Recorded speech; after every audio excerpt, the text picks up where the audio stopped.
Welcome in here to the Friday Shoot Around. I am Ryan Gilbert. He is former Wildcat Clent Stewart. A lot to talk about here today on the show. A lot has gone on, both on and off the court for Kansas State.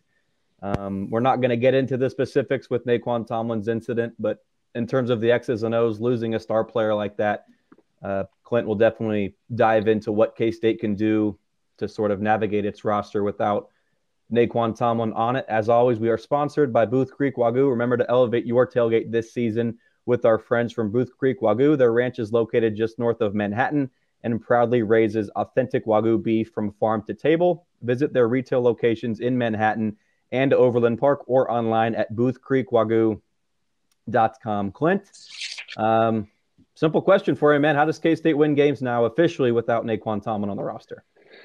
Yeah, I mean, obviously it's a big blow to the team, but the good thing is have a chance to already been playing without him. Obviously start this season, and I've played some really tough games already, and won some close ones. Obviously in overtime, the last 3 games.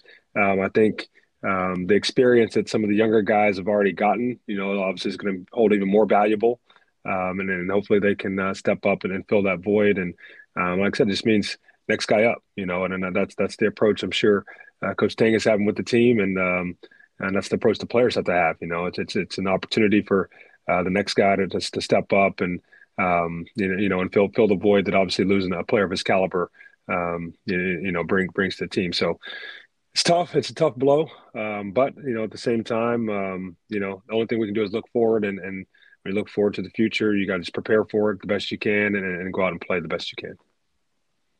3 straight overtime games for this team. That's the first time that's happened since 1964 for this program. We'll dive into those. But is there one certain player on this roster, Clint, that maybe needs to step up more than anybody else? And I think it's Arthur Kuma, because he's got the ability to do a lot of the stuff that Nan Tomlin did do, but also being a superstar, right? There's only a finite number of guys on the roster that really could step into that role of being the guy that gives this team a timely bucket, be the go-to scorer when it's needed most. So is Arthur Kuma, does he kind of have the most weight on his shoulders right now? Well, I think it's going to be multiple guys. I think obviously Arthur, his ability to score the basketball, he's a physical guard forward. I think he'll definitely fill some of that void, especially from an offensive standpoint. Defensively, I think maybe David Nagesson can use his length, similar to how Naquan, uses his length. And so maybe it's, a season where he gets even more minutes than what was expected. But I think it's going to be, multiple guys are going to step up, and, some of the young freshmen, McCaleb might get a bigger opportunity now, and so he has to be ready to get in there and play well, when his number's called, and so multiple guys are going to have to step up. I don't want to put it all on Arthur, but obviously we know what Arthur can bring, and the way he scores the basketball, and physical and tough, and he's a hard guard, man. When you watch him play, I'm glad I don't have to guard him. So he's definitely going to be able to bring a lot of that energy that Naquan brought. This doesn't really come as a surprise. Jerome Tang mentioned how he was treating this like a season-ending injury. And so surely this staff now has had, honestly, Clint, a few months to sort of put this plan in place. This does not come as a surprise, like I mentioned. And I think that they have already learned really how to play without Tomlin. Yeah, and that's the good thing. Like I said, it'd be a little bit different if, let's say he was playing, and then all of a sudden, right, we just found this news out, and now we got to try to adjust, right? And so the players have already adjusted. I mean, they've been playing, without him through the first part of this season, and so they've already adjusted to it. Now obviously, when you think about it from a player standpoint, you're excited about, hey, we're going to get him back at some point in time. But now that's not going to happen.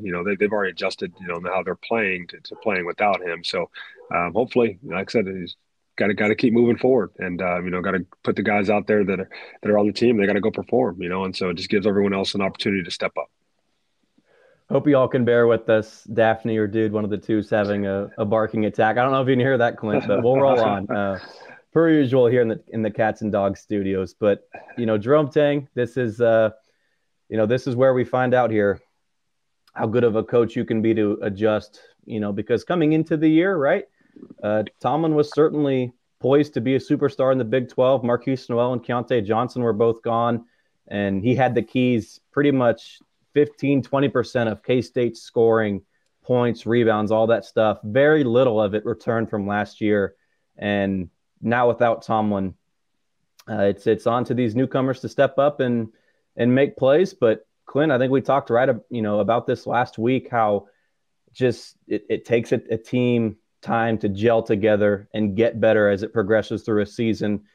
11 newcomers on last year's squad, and they go to the Elite Eight, right? Now, obviously, K-State returned pieces, but Colbert, Finister, and Manning, those three guys redshirted, right? So this team doesn't have much experience. Same thing goes with last year. So even without Tomlin, even with him, it doesn't matter. This team still has guys its goals set on reaching the Final Four. They've said that. They've been outspoken about that before the season, and I don't think that changes here, despite losing a superstar, despite a few losses early on in the year. Still should not be hitting the panic button.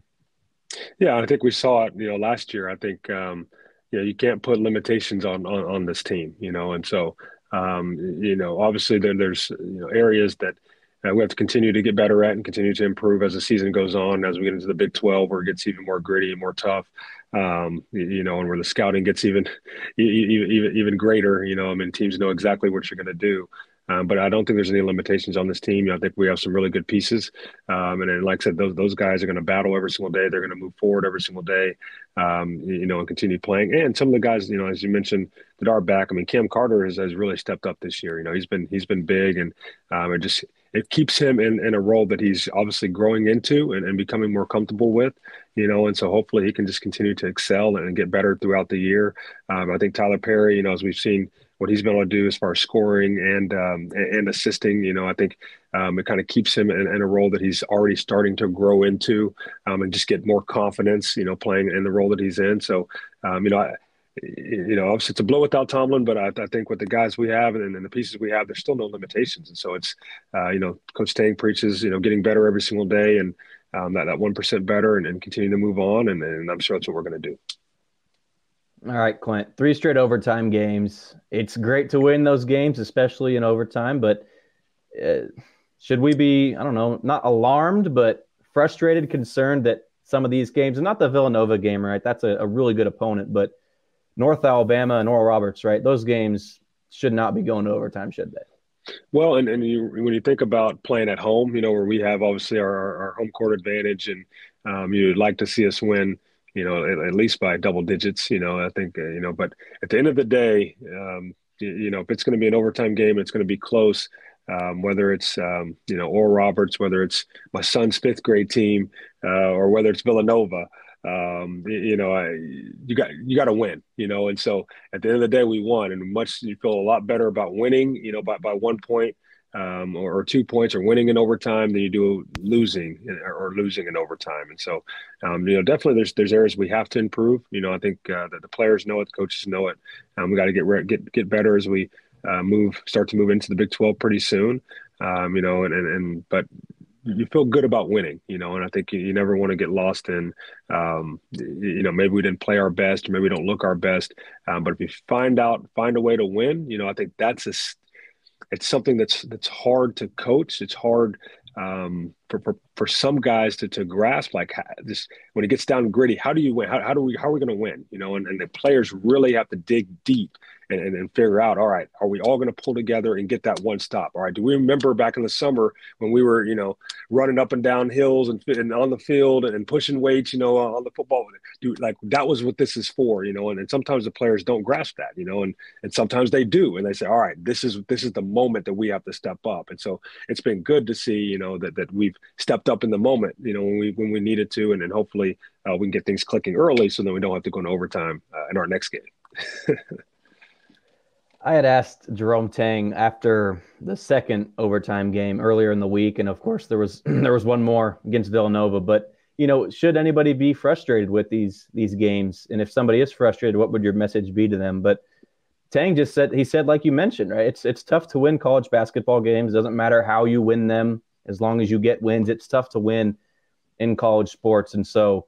But he also went on to say how, again, like you touched on, this is going to give them a valuable experience moving forward.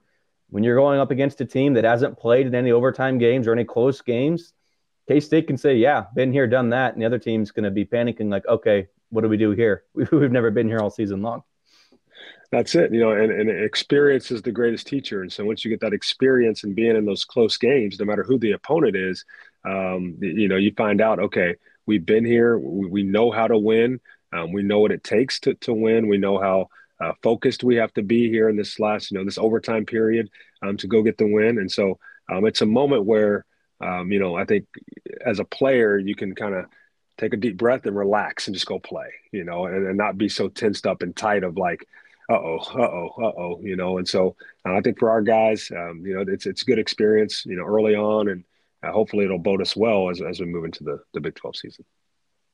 Does much need to be said, or is it just understood? Or as a coach, are you going to be, hey, if your team is going to overtime at Bartlesville, are you saying, hey guys, we've been here before, we've done this, or do you not even say anything because the guys just know?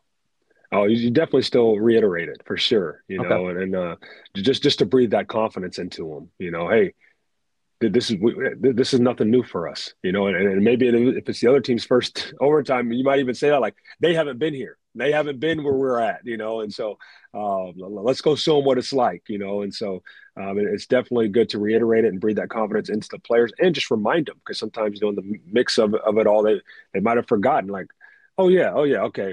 Villanova, yep, I remember. Yep, North Alabama, yep, I remember. Okay, or yep, I remember. Let's go. And so it just gives the players confidence and stepping up and ready to play in that overtime period. I don't know if you're a sports better, man, but hammering K-State to play in an overtime game here on against LSU on Saturday, it's got to be free money, right? We'll touch on that game here later on, second half, but it's got to be free money, right? I mean, if I was a betting guy, I might have to put it down. The first half against Villanova was pretty good.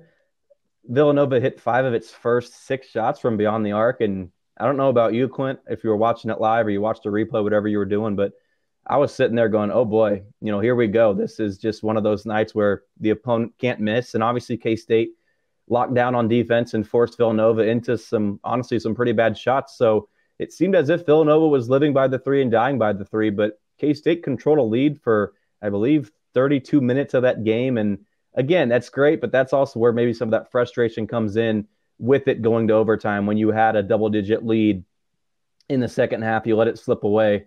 So it's kind of a give and take there. Take the positives and learn from the negatives, so to speak. Yeah. And, when you look at Villanova, they came out and shot it really well. And then even the second half, they came out the second half and made like 4 first 5 again, and so we take that into account. I think they made 11 threes or so on the game. I mean, they hit all of them in the first, 5-6 minutes of each half. And so when they came out and did that, it was a moment like maybe this might be their night. I mean, they might just, just make every shot they throw up. But luckily our defense, I thought, logged down a little bit better. And we forced some turnovers too, especially on the drive. We did a good job of getting to the ball and being active with our hands. And so that was really good. And then, I think this is a game where, obviously Arthur Kuma had a fantastic game. I mean, he just played so hard, shot the ball really well. It was a bounce back game for him. When you look at how he shot it against Northern Alabama to how he shot it against Villanova. I think it was 1 for 10 against Alabama and 10 for 13 against Villanova and just 9 rebounds. I mean, just a gritty game for him. And then you look at, Tyler Perry didn't have his best game, and we still found a way to win, and so, I think there's definitely learnings from it. We have to clean up some of our own turnovers. I think, Tyler obviously had a really bad one at the end of regulation, kind of got pinned up on the sideline and didn't have anywhere to go. And they kind of took it out of his hands. We would like to have gotten a shot up, obviously. So he's got to learn from those mistakes, but it was nice to see that we were able to find a way to win, and when it mattered most, Tyler had an off shooting night, but when it mattered most, what did he do? He came through and made the bucket, just like he's always done in his career. So, it's nice having a senior in that position who's he's confident in himself. We know he's not always going to have off shooting nights, and we're hoping he can even bounce back and be better in the next one against LSU. Clint, we'll keep talking about this game against Villanova, breaking it down, what went right for K-State down the stretch. But before we do, we'll take a quick break here on the Friday Shoot Around. Welcome back in here to the Friday Shoot Around. I am Ryan Gilbert. He is Clent Stewart. As always, we're sponsored by Booth Creek Wagyu. Clint, let's pick up right where we left off. I got 2 analogies here. First of all, was what Tyler Perry's done not only in the Villanova game, but a couple clutch shots this season. Is he the closest thing that we've seen to Markquis Nowell in terms of his clutchness? So obviously he needs to find some consistency early on in games, but it seems like he's on the same trajectory that Nowell was on early on in his K-State career under Jerome Tang. Yeah, well, I think the best thing about Tyler, as we mentioned, I mean, he's been in these situations. Being a senior, and I think I mentioned last time, he played in a system where they were one of the lowest possession teams, in NCAA, and so he's used to shot clock running down and having to make a play, right? Or, end of a possession, end of a game and having to make a play. And so you can see that he's comfortable in those spots and he believes in himself, has a lot of confidence. And so his ability to step up, when the team is counting on him and the team is needing him, I'm sure for him, he's I want the ball in my hands. I'm Kobe in this moment, I'm MJ in this moment, and he stepped up and has made some shots. So it's nice to see that, and I think, definitely, as he just continues to get more confident and more comfortable, as we saw with Nowell last year, as he got more comfortable. I mean, as the season kept going on, he kept getting better and kept getting better. And by the time he looked up at it, he's flexing on Kentucky, and then, Right. and then in the tournament. And so, I think the same thing's going to happen with Tyler. He's going to keep getting more comfortable and continue to get better throughout the year. You look at his stat sheet in the first half against Villanova, 1 of 5 from deep, only 3 points. And so you think, okay, he struggled, but Jerome Tang was actually, I mentioned it in the post-game press conference, that he said he played incredible in the first half. And so just because a player isn't putting the ball through the net doesn't necessarily mean that they're having a bad game. Yeah, well, and there's so many things you can do, especially as a point guard, and as a point guard, you got to lead the team. You got to get them into the sets, get them into the offense. You got to play with a lot of pace. You got to set the tone defensively. You got to make sure you're talking, communicating, and helping guys out and encouraging guys. And so there's so many other aspects of the game, that Tyler, especially as the point guard, can impact the game in so many different ways, and so even defensively, as a point guard, you're usually on the other point guard, and if we're going to be aggressive, you're the head of the snake. Like I gotta go start the aggressive possession on the defensive end, and so just because the ball doesn't fall doesn't mean that you can't impact the game in other ways. And then obviously Tyler, in his position as the point guard and as a leader, that's what you would expect. Whether you're making or missing shots, you have to still step up and you have to perform to the best that you can in other areas of the game. And I think that's what Tang was alluding to. As for Arthur Kaluma, is that the closest that we have seen in a single game performance to anything that Keontae Johnson did last year, just in, taking over a game?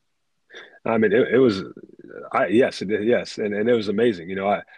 There was, I don't know, 3 or 4 minutes. I can't remember how much time was left. And they mentioned he had 26 and maybe his career high was 27. And, I was like, he has 26. It feels like he has 40. Like, I mean, he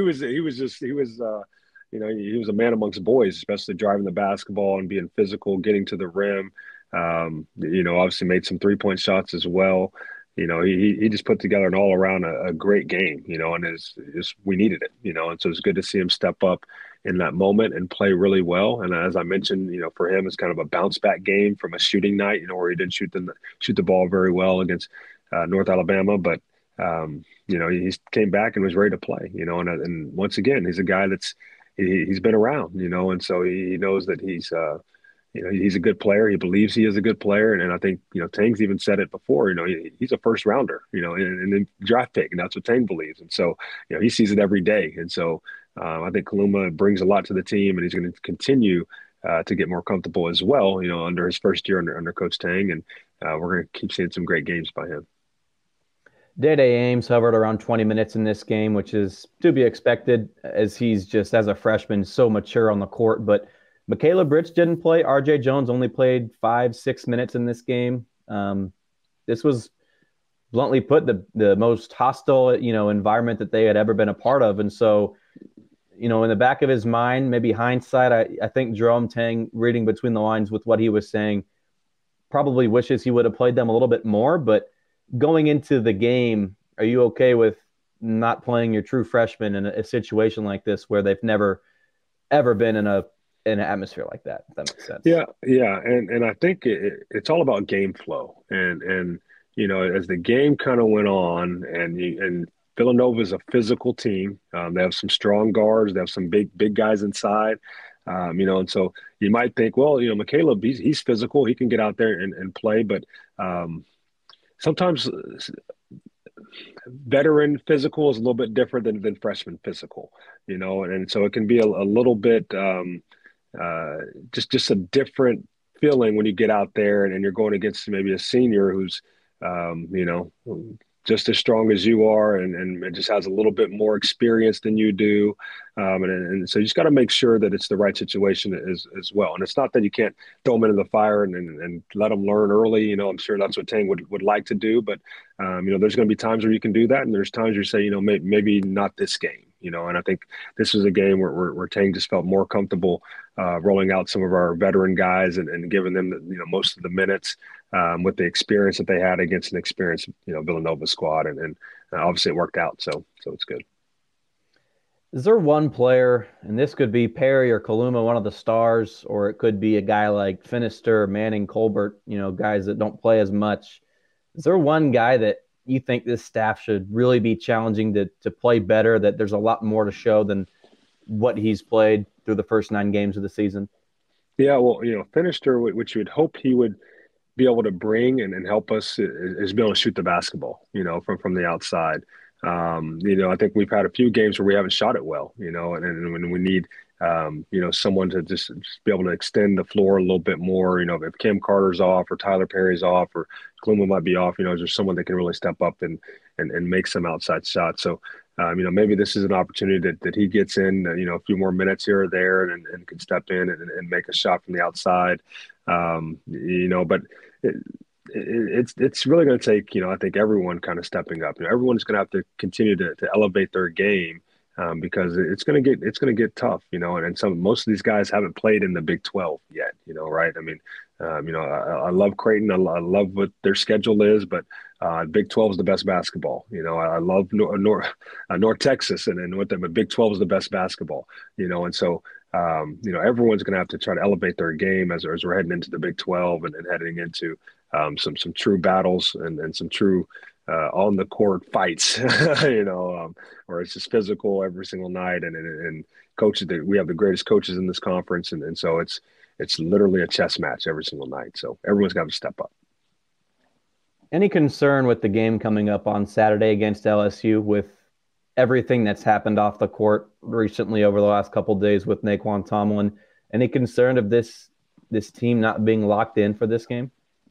Well, you would hope that that we can use it as fuel to the fire, right, and kind of fuel us to play even better, right, and it becomes a play for Naquan type of moment, and then we don't use it as like a distraction to our focus, and how we are supposed to go out and prepare to go win and obviously go win the basketball game. So for the players, it can go one or two ways, and we really won't know until the game starts and we're halfway through the game, and then how do we respond, or the game's over, how do we respond, but it's definitely a moment that you can use it, and hopefully the players are using it and saying, hey, we got to go play for Naquan. He's one of our brothers. Obviously he's not going to get a chance to be out here with us, but so let's go leave it all on the floor for him. K-State's been out to Vegas, been out to the Bahamas, but never a true road game yet this season. I don't know, LSU is not going to be anything crazy, but again, that's another opportunity for this team to grow and get better and learn how to play on the road, because in the Big 12 you've got 9 of those games. Yeah, and you got to win on the road. You got to protect the home court, and you got to go what we call steal some on the road. And there's every place in the Big 12, no matter where you go on the road, it's hard. It's hard to win. Period. It's really hard to win on the road. And so this is just more experience. Hopefully, as we mentioned, maybe some of the younger guys get a few more minutes depending upon the game flow, just to try to prepare them for what's to come down the road as well. But we got to be locked in and got to be focused, and we got to go get it. And so it'll be a real good road win for us if we can, go to LSU and SEC team and beat them on the road. It'll be a good stepping stone, as we continue to move on. Bob Marley's "Everything Will Be All Right, Every Little Thing Will Be All Right" was playing. I don't know if you saw that in K-State's locker room after the win over Villanova. Is that kind of and this was before Tomlin was officially dismissed from the team. But is that kind of where this team's at right now? Just after everything that's kind of gone on, take a step back, everything will be okay. Yeah, and that's a good song to be playing, even at this point in time. And I think they've shown it. I mean, we've obviously, dropped a few early, a lot tough one against Miami, but we were able to show that, hey, we can play with them. We came back, if they didn't go off in the first half and we didn't, play as bad as we did in the first half, then we would have been right there to win. And obviously we've had some really tough ones, and this Villanova game was a tough one, but we found a way to win. Our two previous than that, maybe they shouldn't have been as tough, but they were, and we found a way to win. And so everything's going to be all right. I like that, and I didn't see that in the locker room. I wish I would have saw that, but I think that's a good model to continue to move on to, and a good song to listen to as they, obviously don't have any Naquan anymore. So we just got to keep moving forward. Everything's going to be all right. Continue to prepare the way they've been preparing. Continue to, step up and practice every single day the way they've been doing. And hey, we've already been doing it this way. So let's keep moving. We've touched on a lot of players here, areas for guys to get better, stuff like that. But going up against LSU on Saturday, is there anything that you specifically just want to see an improvement in certain areas and anything like that? Yeah. I think we just got to take care of the basketball. I still think there's at times we have too many turnovers. We can't be careless or have live ball turnovers. As far as if we take care of the basketball, we're going to have to make some outside shots. We can't go 3 for 18 like we did 2 games ago. Got to be locked in to make some outside shots. And I'd like to see, I tell you, I love what Day Ames brings. I'd like to see him have a good game going in against LSU, whether, he plays 15 minutes, 20 minutes, 25, whatever, coaches feel is kind of best. But man, I'm so impressed with his confidence in himself. He came in, as soon as he came into the game against Villanova, walks in, shoots a 3, makes it, late in the game at 66 to 63 in overtime. And then it's a moment where you say, if we don't score here and they go down and score, that could be a big moment in the game. He gets the ball on the right side and there's some action run on the left. He just, all right, I'm going to drive it and take it. And drives it middle, snatches back between his legs, gets to the rim, gets fouled, and makes his 2 free throws, And so I'm really impressed with what he's been doing. And I'm hoping he continues to step up because I think he's going to be big for us, especially as teams try to, take Perry out of the game or start denying Perry the ball. We're going to have Day as a second ball handler to bring it up and get us into our offense. And then hopefully he can continue to grow to give us another option. KState's overall points per game this season is it's pretty high, but you've also played a lot of overtime games, so maybe that number gets a little inflated, but I'm curious your thoughts on the pace that this team is playing at. Are you satisfied with it, or do you think that maybe things should be slowed down or even sped up more, or does it kind of just depend on a matchup by matchup basis? Yeah, I think it's matchup by matchup. I think what you see, though, too, is it's a lot easier to score the basketball in non-conference games where teams might not know each other as well or know the coaches as well and kind of what they do, what they run, and systems. And then you get in the Big 12 and it becomes a little bit different. And it's a little bit more, dogfight, and maybe it's a little bit lower scoring games because of, just coaches know coaches, they know systems, and they know everything you run. They have every play call you have, and everything just becomes a little bit tougher. So, I think we're scoring over 80, 81 points per game right now. I expect as we move into the Big 12, that's probably going to drop into the 70s, mid 70s, low 70s. And that's okay. I like the pace. I think we still want to push it as much as we can. We got guys that can get out and run. Our bigs can run. So I think that's really good. And if you can play fast now, it'll become easier to slow it down when we have to in the Big 12 versus like playing slow and then trying to speed up, And so I think that's a good philosophy that Tang, I believe, has as well, is play fast. I can always slow it down when I need to, right? So that's good. Clent, I don't know what you got planned for Saturday, but give yourself about 3, maybe 3.5 hours for this one. It's not going to be over in 2. I can guarantee you that much. It's going to overtime. I agree. I think that's the way it's been. So I got to prepare for that.